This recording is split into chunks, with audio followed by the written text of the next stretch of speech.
एक एक वोट कमल फूल छाप पर बटन दबाकर आप सभी को देना है, ताकि विकसित भारत के लिए आपको अपना एक वोट देना है। आत्मनिर्भर भारत के लिए आप सबको अपना एक वोट देना है। महिला सम्मान के लिए और आत्मनिर्भर बनाने के लिए आपको अपना एक वोट देना है। साथियों, हम आप सबसे यही अपील करेंगे कि ज्यादा से ज्यादा संख्या में उस दिन आप सब मतदान केंद्र में जाएं। आसपास के लोगों को भी आप सबको ले जाएं। सुबह से लेके पहले मतदान, फिर जलपान। आप सब मतदान देकर आप आशीर्वाद दें। आप आदरणीय बाबूलाल मरांडी जी के हाथों को मजबूत करें। आदरणीय प्रधानमंत्री श्री नरेंद्र मोदी जी के हाथों को मजबूत करें और भारतीय जनता पार्टी का जो लक्ष्य 400 पार का है, फिर से एक बार मोदी सरकार का है, उस लक्ष्य को हासिल करने में और जो संकल्प माननीय प्रधानमंत्री जी का है विकसित भारत का, उस संकल्प को सिद्धि तक पहुंचाने में आप अपना समर्थन आशीर्वाद दें। बहुत बहुत धन्यवाद। भारत माता की जय। वंदे मातरम। जय जय श्री राम। अब जो लोग तीसरी बार मोदी सरकार देखना चाहते हैं वो जरा हाथ उठा के बताइए जरा। तीसरी बार प्रचंड बहुमत की मोदी सरकार। अभिनंदन करता हूं आपकी हाथ उठे हुए बता रहे हैं कि विपक्ष का जो भी प्रत्याशी है मेरे यहाँ वो माले ओले है नहीं है, इसलिए मुझे पता नहीं है। इसलिए मैं ये जानता हूं कि विपक्ष का जो भी प्रत्याशी उसकी जमानत जब्त कराने का काम करेंगे। जो करेंगे हाथ उठा के बताते जाइएगा, मुझे मैं जानना चाहता हूँ। करेंगे ना?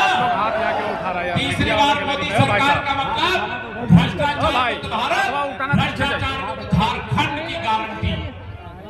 अभी मेरे सामने यहाँ पर विषय आया है, आदरणीय अन्नपूर्णा दीदी के साथ साथ यहाँ दिलीप वर्मा जी भी उपचुनाव में प्रत्याशी है और लोकसभा के चुनाव के साथ साथ विधानसभा के चुनाव के लिए विजय अभियान की शुरुआत करने का आपके पास सुनहरा मौका है।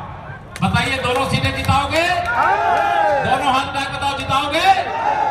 तो मैं आप सबको माननीय प्रधानमंत्री श्री नरेंद्र मोदी जी की ओर से ये कहने के लिए आया हूं, 2024 की इस लोकसभा चुनाव में पूरे उत्तर प्रदेश मेरे यहाँ 80 लोकसभा सीटें।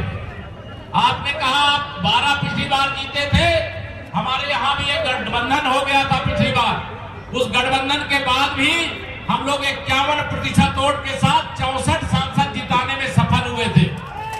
लेकिन झारखंड ने अगर तय किया है कि हम 14 के 14 जिताएंगे, तो मोदी जी को तीसरी बार पीएम बनाने के लिए हम भी 80 की 80 जिताने का काम करेंगे। अरे यार क्या भैया, आज माननीय नरेंद्र मोदी जी के नेतृत्व में पूरे दुनिया में भारत का डंका बज रहा है कि नहीं बज रहा? और यह डंका बजता रहना चाहिए कि नहीं बजता रहना चाहिए? गरीब कल्याण की योजनाओं की बहुत चर्चा हमारे आदरणीय बाबूलाल मरांडी जी ने भी किया, हमारी दीदी ने भी किया और सम्मानित सभी वक्ताओं ने किया। देखिए, मेरे मोदी जी गरीब माँ बाप के बेटे, एक चाय बेचने वाले के बेटे, ओबीसी वर्ग से आते हैं और वह देश के प्रधानमंत्री बनकर के जैसी देश की सेवा 10 साल में किए हैं, कांग्रेस और उसके सहयोगी ये जो भी इतने यहाँ दल है झारखंड के अंदर, ये सब मिल करके भी 60 साल में देश को कंगाल करने का काम किए, बर्बाद करने का काम किए। अगर सबका साथ सबका विकास करने का काम किया तो मेरे माननीय नरेंद्र मोदी जी के नेतृत्व वाली भारतीय जनता पार्टी गठबंधन की सरकार ने की। इसलिए मोदी जी ने 2019 के लोकसभा चुनाव से पहले कहा था कि 2024 में जब लोकसभा के लिए आपका आशीर्वाद मांगने आऊंगा तो जम्मू कश्मीर से 370 हटा करके आऊंगा। बताओ, कहा था कि नहीं कहा था? 370 हटी कि नहीं हटी? दोनों हाथ उठा बताइए, हटी कि नहीं हटी? प्रधानमंत्री जी ने कहा था 2024 में जब आपका आशीर्वाद लेने आऊंगा तो गरीबों का घर भी बना करके आऊंगा, रामलला का भव्य मंदिर बना करके भी आऊंगा। बताइए, बनाया कि नहीं? गरीबों का घर भी बनाया और भगवान का भव्य मंदिर भी बनाने का काम किया। आप सब लोगों से मैं यहाँ पर यह आह्वान करने के लिए आया हूँ, 370 हटाने का काम तो मोदी जी ने कर दिया। मोदी जी ने जो कहा है वो किया है, लेकिन कुछ आपसे भी कहा कि मेरा जाकर के वहां जोहार कह देना, सबको राम राम कह देना, सबको मेरा प्रणाम कह देना। मैं सबको जोहार, प्रणाम और राम राम कर रहा प्रधानमंत्री मोदी जी की ओर से। उन्होंने कुछ काम बताया है आप सबके लिए, बता दो, बताइए। दोनों हाथ में बताऊं। मोदी जी ने कहा है जितना वोट आपने पिछली बार हर बूथ पर दिलाया है, दिया है, उसमें 370 वोट बढ़ाना। बढ़ा लोगे? कितने लोग बढ़ा लेंगे? जरा हाथ उठा के बताइए जरा मुझे। सब लोग बढ़ा लोगे तो मेरा उद्देश्य आगे का पूरा हो जाएगा। अगर आप सब ने मोदी जी की बात मान लिया, 370 वोट हर बूथ पर बढ़ा दिया, तो विपक्ष के प्रत्याशी की जमानत कोई बचा नहीं सकता। यह लक्ष्य लेकर के जाना, संकल्प लेकर के जाना, हमारा उद्देश्य पवित्र है। विपक्षी जो भी गठबंधन है वो भ्रष्ट पार्टियां हैं, बेईमान पार्टियां हैं, गरीबों को लूटने वाली पार्टियां हैं, गरीबों का शोषण करने वाली पार्टियां हैं। और भारतीय जनता पार्टी गरीबों की सेवा करने वाली पार्टी है, गरीबों की सेवा में समर्पित रहने वाली पार्टी है और गरीबों के जीवन को खुशहाली से भरने वाली पार्टी है। इसलिए मैं आप सब लोगों से कहूंगा, घर घर में खुशहाली पहुंचे, बस इतना फर्ज निभा देना, बाकी सब मोदी कर देंगे, तुम कमल का बटन दबा देना। जय श्री राम। मेरी बात समझ गए आप लोग? घर घर में खुशहाली पहुंचे, बस इतना फर्ज निभा देना, बाकी सब मोदी कर देंगे, तुम कमल का बटन दबा देना। तीसरी बार मोदी सरकार के लिए ये जो इंडी गठबंधन है, ये सारे लोग चाहते कि मोदी जी तीसरी बार पीएम ना बनने पाए। रोक पाएंगे क्या? ये दोनों हाथ उठा के बताओ, रोक पाएंगे क्या? ये मोदी जी की परीक्षा नहीं है, यहाँ भारतीय जनता पार्टी के कार्यकर्ता और जनता जनार्दन की परीक्षा है। मोदी जी को जिताएंगे ही नहीं, 400 पार पहुंचाएंगे ही नहीं, इतनी ताकतवर सरकार बना करके देने का काम मोदी जी के नेतृत्व में करेंगे। ये जो संविधान की धज्जियां उड़ाने का काम किए हैं, कह रहे मोदी जी 400 सीटों के साथ देश के प्रधानमंत्री बनेंगे तो संविधान खतरे में पड़ जाएगा। अरे जिस नरेंद्र मोदी जी ने पहली बार सांसद बनने के बाद जब संसद में प्रवेश किया तो लोकतंत्र के मंदिर को मान करके वहां माथा टेकने का काम किया था कि नहीं किया था? माननीय नरेंद्र मोदी जी ने लोकतंत्र के मंदिर लोकसभा में माथा टेका और देश के मतदाताओं को वहां भगवान मान करके उनकी सेवा करने के लिए समर्पित करने का काम किया। आप सबको याद होगा, ऐसी सेवा करने वाला, देश की सेवा करने वाला, गरीब की सेवा करने वाला, किसान की सेवा करने वाला, ऐसा प्रधानमंत्री आजादी के बाद कोई बना है क्या? किसी ने मोदी जी जैसा परिश्रम किया है क्या? ये सब मोदी जी को इसलिए रोकना चाहते हैं क्योंकि मोदी जी ने कहा है कि अभी 10 साल में तो ट्रेलर देखा है, पूरी पिक्चर तो 4 जून को 4 बजे 400 पार, फिर एक बार प्रचंड बहुमत की मोदी सरकार बनने के बाद देखना चाहते हो? नहीं देखना चाहते हो? तो आप सबको यह निवेदन है, ये विरोधियों के पास न तो नेता है, न इनकी नियति ठीक है और न इनके पास कोई मुद्दा है। मोदी जी के खिलाफ दिन भर अब शब्दों का प्रयोग करना इनके लिए फैशन बन गया है। क्यों गाली गलौज करते हैं मोदी जी के लिए?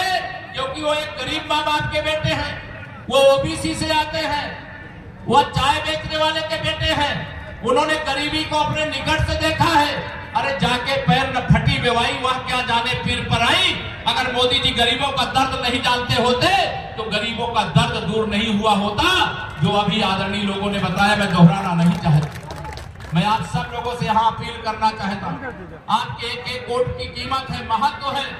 इस लोकतंत्र की मजबूती के लिए, गरीबों की भलाई के लिए, माताओं महिलाओं के सशक्तिकरण के लिए, नौजवानों के उज्जवल भविष्य के लिए, 5वीं अर्थव्यवस्था हम हैं, तीसरी अर्थव्यवस्था बनाने के लिए विकसित भारत की गारंटी मोदी जी ने दिया है। और मोदी जी की गारंटी का मतलब गारंटी की भी गारंटी होती है। इसलिए मैं आप सब लोगों से आज यहाँ पर ये कह करके जाऊंगा, 20 मई को तो आपको मतदान करना है। मैं पहली बार यहाँ पर मुझे शायद आने का मौका मिला, लेकिन 4 जून के बाद आप सबके बीच फिर आना चाहता हूं। बुलाओगे? जो लोग बुलाना चाहते जरा हाथ उठा के बताओ भाई। 4 जून के बाद फिर आएंगे आप सबका आशीर्वाद लेने के लिए, और विजय उत्सव का हिस्सा बनने के लिए मेरी आप सबसे प्रार्थना है, आदरणीय हमारी बहन डॉक्टर अन्नपूर्णा जी हो या हमारे दिलीप वर्मा जी, दोनों चुनाव को आप अपना चुनाव मानिएगा, अपने आप को स्वयं नरेंद्र मोदी जी मानिएगा। मान सकते हो कि नहीं मान सकते हो चुनाव तक? दोनों हाथ उठा के मानोगे? मोदी जी कितने घंटे मेहनत करते हैं मालूम है आप लोगों को?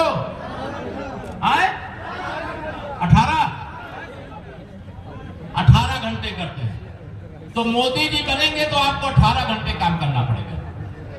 जो लोग 18 घंटे काम करने के लिए 20 मई तक, ये 18 दिन का महाभारत का युद्ध हुआ था और उसमें कौरवों की पराजय हो गई और धर्मराज की स्थापना हो गई, अर्थात सुशासन का कमल खिलाना है तो 18 दिन लोकसभा और विधानसभा के उपचुनाव के लिए लगाना है। जो लोग लगा सकते जरा हाथ उठा के बता। मैं प्रधानमंत्री जी से बता दूंगा कि सब लोगों ने कहा है, मैं बता दूं सबकी ओर से। मैं आप सब पर भरोसा करता हूं। झारखंड वाले भी जो कहते हैं वो करते हैं। एक और निमंत्रण देना चाहता हूं आपको। 4 जून को मोदी सरकार बन जाने के बाद और हमारी बहन अन्नपूर्णा जी भारत सरकार की और मोदी सरकार की मंत्री हैं, उनका कद और उनका स्थान और बढ़े ऐसी हम शुभकामना प्रकट करते हैं। लेकिन आप सब अयोध्या में रामलला का भव्य मंदिर बन गया है, कोई दर्शन करने आना चाहते हो कि नहीं? जो लोग आना चाहते थे हाथ ऊपर उठा के बताइए।